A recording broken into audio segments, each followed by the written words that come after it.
are trading in the stratosphere. They're taking food prices, though, along with them for the ride. Is that a bigger problem than the cost of energy? We bring back our Fox panel now to discuss it. And Peter Schiff, you can start on this one. What do you think? Which is the bigger issue?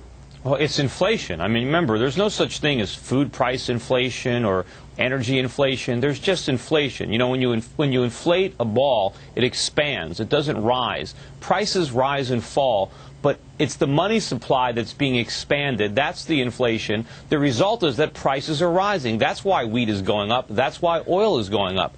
And, you know, if you take the typical family today, if they spend $300 a week on groceries, my guess is 3 years from now, they're going to have to spend $600 a week to buy the identical items. And I think what's probably going to happen is rather than spending that much money on food, because they're not going to have it, the average American family is going to make big changes in its diet over the years. They're going to eat a lot less meat, a lot less fish and fresh produce, and a lot more rice, a lot more bread, and a lot more potatoes. Well, Pat, let me throw out another suggestion that actually I think Peter might agree with.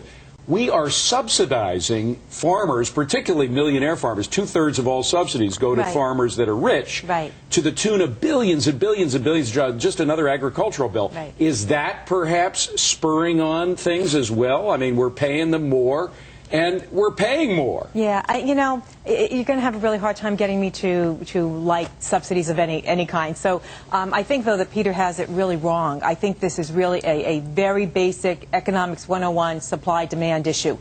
We have three reasons why these are going up. Prices are going up. You have ethanol, which is taking food off your table and putting it into... But again, government subsidies.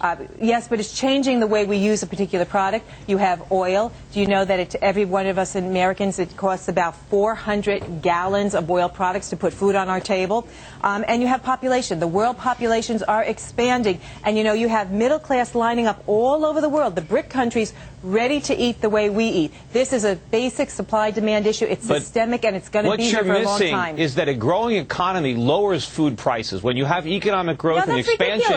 Ridiculous. A growing economy doesn't lower food prices. Does. You have so much land, you can plant so much on the land, and you can get so much out of it. Okay, look, Gary's back. You don't understand basic economics. Hold Going on, back Peter, to the U.S. hold on. Let me explain this for a second. Peter, hold on the insults for a second. Gary Kaltbaum, you go. Let me explain what you said is wrong, though. He's not listening. In a minute, Gary. Thank you. Have a great day, Peter. Look, shrinking supply and stronger demand is always going to lift prices higher. That is exactly what's going on with wheat. That's exactly what's been going on for months, even longer than that. And the dynamic is not going to change. I will say this, just like I said oil at 100 I think was about done because of speculative frenzy. I think the latest move in wheat has the same type of characteristics, so I think they're going to start coming down here. But it doesn't change the dynamics that overall we're paying more for everything. We want to get Victoria in there as well. Go ahead, Vicki. Well, I'm less concerned about the wheat prices rising simply because it's easier to change your eating habits than it is to change your oil consumption. You can't change the length of your commute and shorten it in half. Most people can't decide not to go into work half of the week. But food, you can change your consumption behavior.